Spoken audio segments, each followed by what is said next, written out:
Hi everybody, this is Chris. I wanted to talk to you about these letters that I found that my mother wrote my father when she visited England, which is our part of our home country. Another part is Ireland.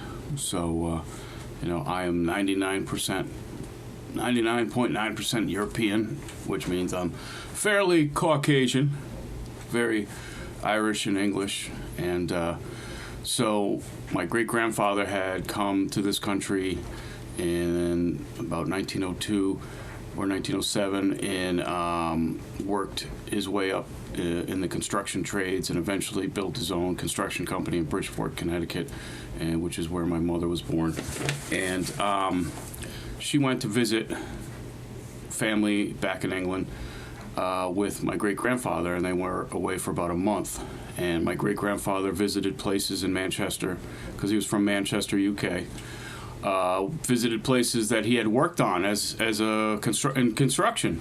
So there's an article in the local paper in Manchester, which my cousin over in Spain, who was originally from Manchester, sent me. It's a beautiful article about, this man coming back. He's got his hand up in the air. I helped build this, the Midland Hotel in Manchester, UK, right? So I have these beautiful letters that my mother sent. They were there for about a month, I'm guessing.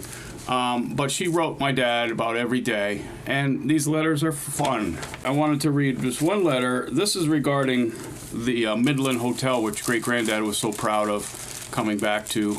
And here it goes. This is on Midland Hotel stationery, that really thin airmail type paper from back in the day. Hi Mart, it's Wednesday, August 18th, 12:30 p.m., and that's 1971. Hi Mart, you wouldn't believe this place. What a dump. We're going to be stuck here for 10 more days, and believe me, I've never been so miserable in my life. Granddad is in seventh heaven, staying here, and I can't bear it. As you know, it was built in 1903, and I think they have the original furniture and drapes still here. I like quaint things, but this is pure shit. I love that.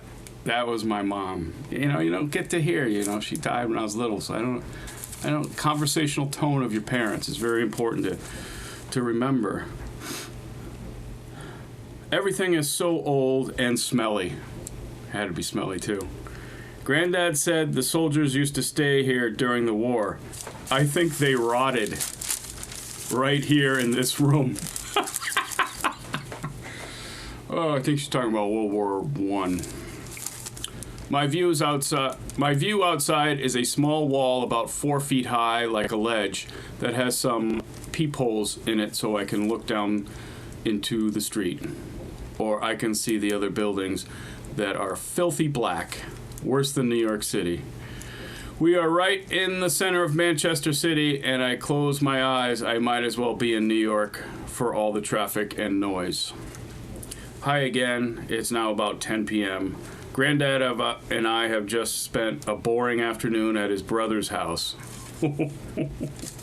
Anyway, as I was saying, the place really shits. That's a good, interesting use of that word. Thank you, Mom, for helping in the lexicon of words or whatever it's called. The hotel at the airport was somewhat modern and so much nicer than this dump. Granddad thinks it's like a king's palace. He's driving me nuts with his memories. So that runs in the family. The reason I didn't finish this letter is because he wanted to go to lunch. We did so in the main dining room, which was like an old ballroom. It was packed with men from conventions. What lousy service. Took us 25 minutes to get the check. After lunch, we walked to the train station and took the train to Timperley, I guess so, which cost 30 pence for both ways, for both which is about 72 cents round trip. We had to do a lot of walking, but it took a taxi to Uncle Dick and Aunt Agnes's house. So I think Richard was great-granddad's brother, and then there's another Richard because Barbara Taylor's father was a Richard, and that was, I think, great-granddad's nephew was named Richard as well. Not sure. We're still trying to internationally figure out this family tree thing. I was beat last night. Went to bed at about 10:15, awoke at 8:45. I can't seem to catch up. Granddad and I just had breakfast, and he's waiting for me downstairs.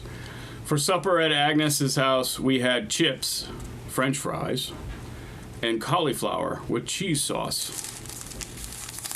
Okay. What a combo. Well, it is now. I guess back then it was a big deal. My stomach feels rotten. Anyway, yeah, that's because of the other stuff. But Anyway, we're going to try and find May's house now. I haven't driven yet. I write again tonight. Writing to you is keeping me sane. I love you, Cindy.